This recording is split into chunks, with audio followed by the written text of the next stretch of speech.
വരുന്നുണ്ട്. എന്താണ് യഥാർത്ഥത്തിൽ അവിടെ വന്യജീവി ശല്യമല്ല, CPM-ന്റെ ശല്യമാണ് ഇപ്പൊ പ്രശ്നം. ആ പദ്ധതി കോൺഗ്രസ് നടപ്പിലാക്കരുതെന്നാണ് CPM ആഗ്രഹിക്കുന്നത്. കാരണം തെരഞ്ഞെടുപ്പ് അടുക്കുമ്പോൾ ചെയ്തതൊന്നും കാര്യമായിട്ട് ജനങ്ങളോട് പറയാനില്ല. അപ്പൊ സർക്കാർ നിർമ്മിച്ചതാണെങ്കിൽ അത് വലിയ ജനകീയ പങ്കാളിത്തത്തോടു കൂടിയാണ്. കോൺഗ്രസ് ഗവൺമെന്റുകൾ ഉൾപ്പെടെ ആ പ്രദേശങ്ങളിലെ ഗവൺമെന്റ് അവിടുത്തെ ജനങ്ങളുടെ നികുതിപ്പണം ഉൾപ്പെടെ അതിലേക്ക് നീക്കി വെച്ചിട്ടുണ്ട്.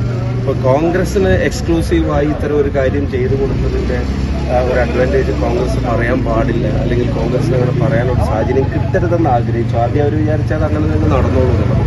ഇപ്പൊ ഭൂമിയൊക്കെ രജിസ്റ്റർ ചെയ്തപ്പോൾ അവിടെ ഒരു അസ്വസ്ഥത തുടങ്ങിയിട്ടുണ്ട്.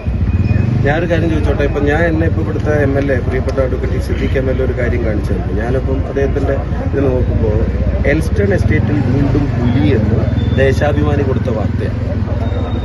എൽസ്റ്റൺ എസ്റ്റേറ്റിന്റെ പ്രത്യേകത എന്താണ്? സർക്കാർ ഈ പദ്ധതി നടപ്പിലാക്കുന്ന സ്ഥലം അവിടെയാണ്. അപ്പൊ അവിടെ വീണ്ടും പുലി എന്ന് ദേശാഭിമാനിക്ക് വാർത്ത കൊടുക്കുന്നത്. എന്നിട്ട് ഹൈവേയിൽ നിന്ന് ഏരിയൽ ഡിസ്റ്റൻസ് വെറും 100 മീറ്റർ മാത്രവും നടന്നാൽ വെറും 280 മീറ്ററിന്റെ താഴെയുമുള്ള ഒരു സ്ഥലത്ത് അവിടെ ഒരു ക്രൈസ്തവ സന്യാസിനി മഠം ഉൾപ്പെടെ വീടുകളും റിസോർട്ടുകളും ഒക്കെ ഉള്ള ഒരു സ്ഥലത്ത് 3.5 ഏക്കറോളം ഭൂമി കോൺഗ്രസ് കണ്ടെത്തി അതിന്റെ രജിസ്ട്രേഷൻ പൂർത്തീകരിച്ച് എൻവയറൺമെന്റൽ എഞ്ചിനീയറിംഗ് ടീം ഉൾപ്പെടെ ഹൈഡ്രോളജിസ്റ്റ് ഉൾപ്പെടെയുള്ള ആളുകൾ അവിടുത്തെ എല്ലാ കാര്യങ്ങളും ശാസ്ത്രീയമായി പഠിച്ച് ഒരു സെൽഫ് സഫിഷ്യന്റ് ആയിട്ടുള്ള ഒരു ടൗൺഷിപ്പ് അവിടെ ഉണ്ടാക്കാനുള്ള ശ്രമം നടത്തുന്നു. സഹായിക്കണം, ഉപദ്രവിക്കാതിരിക്കാനുള്ള ഒരു ഉത്തരവാദിത്തമെങ്കിലും ശക്തിയൊന്നും സർക്കാർ കാണിക്കണം. കാരണം അത് ദുരന്തത്തിനകത്ത് കേരളത്തിലെ ജനങ്ങൾ ഒന്നടങ്കം നിന്നിട്ട് തന്നെയാണ് ഗവൺമെന്റുകളുടെയൊക്കെ പുറകിൽ അണിനിരന്നിട്ട് ഞങ്ങൾ സഹായിച്ചത്. ഇവിടെ ഭരിക്കുന്ന പാർട്ടിയുടെ കൊടിയുടെ നിറം നോക്കിയിട്ടല്ല അപ്പുറത്തുനിന്ന് ഒരു ഗവൺമെന്റ് രാഹുൽ ഗാന്ധിയുടെ നിർദ്ദേശപ്രകാരം ഈ ഭവന പദ്ധതിക്ക് വേണ്ടി അർഹതപ്പെട്ട ഒരു അവകാശം നമ്മളെ ഏൽപ്പിക്കുന്നത്. ഞാൻ ഒരു കാര്യം പറയാം, അതിനൊന്നും ഇവർക്കൊരു വിലയില്ല. യോഗിയുടെ ഒരു ആശംസാ കത്തിന് കൊടുക്കുന്ന വിലയെങ്കിലും കർണാടകത്തിലെ ജനങ്ങളും സർക്കാരും ഈ ദുരന്തബാധിതർക്ക് നൽകിയ 100 വീടുകളുടെ കാര്യത്തിൽ കാണിക്കാൻ ഈ ഗവൺമെന്റ് തയ്യാറല്ല. അതിന് പുറമെ കോൺഗ്രസ് ഒരു പ്രതിപക്ഷ പ്രസ്ഥാനം എന്നുള്ള നിലക്ക് ഞങ്ങൾ ഭരണത്തിലല്ല, കേരളത്തിലും കേന്ദ്രത്തിലും ഞങ്ങൾ ഭരണത്തിലല്ല.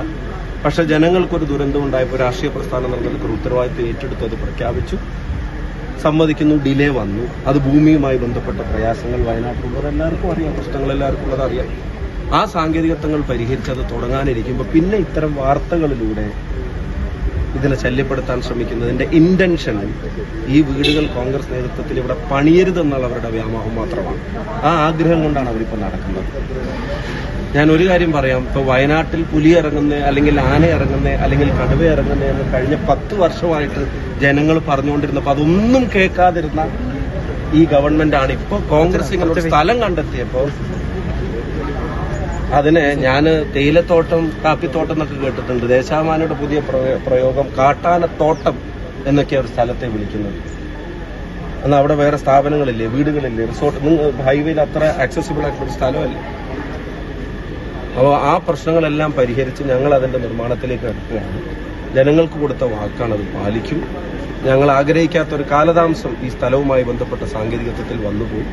ഇനി അത് പരിഹരിക്കപ്പെടുന്ന തരത്തിൽ പരമാവധി സൗകര്യങ്ങളോടുകൂടിയ ജനങ്ങൾക്ക് സന്തോഷത്തോടെ വസിക്കാൻ കഴിയാവുന്ന ഒരു സാഹചര്യം അവിടെ ഉണ്ടാക്കാനുള്ള ശ്രമങ്ങൾക്ക് ഇവിടുത്തെ സർക്കാർ സംവിധാനങ്ങൾ പിന്തുണയാണ് തരേണ്ടത് എന്ന് അവരെ ഓർമ്മപ്പെടുത്തുന്നു. ഇതിനെ തകർക്കാനോ ഇല്ലാതാക്കാനോ അല്ല ശ്രമിക്കേണ്ടത്. ഇത് മുമ്പ് നമ്മൾ കണ്ടതല്ലേ. മുസ്ലിം ലീഗിന്റെ ഭവന നിർമ്മാണം തുടങ്ങുന്ന സമയത്ത് സ്ഥലത്തെ സംബന്ധിച്ച് ഇതുപോലെ പ്രതിഷേധങ്ങൾ വരെ നടന്നതായിട്ടാണ് ഞാൻ മനസ്സിലാക്കുന്നത്. അതെന്തിനാ അങ്ങനെ ഒരു അസഹിഷ്ണുത, അസ്വസ്ഥത? ഈ തറക്കല്ലിടൽ എന്നാണ്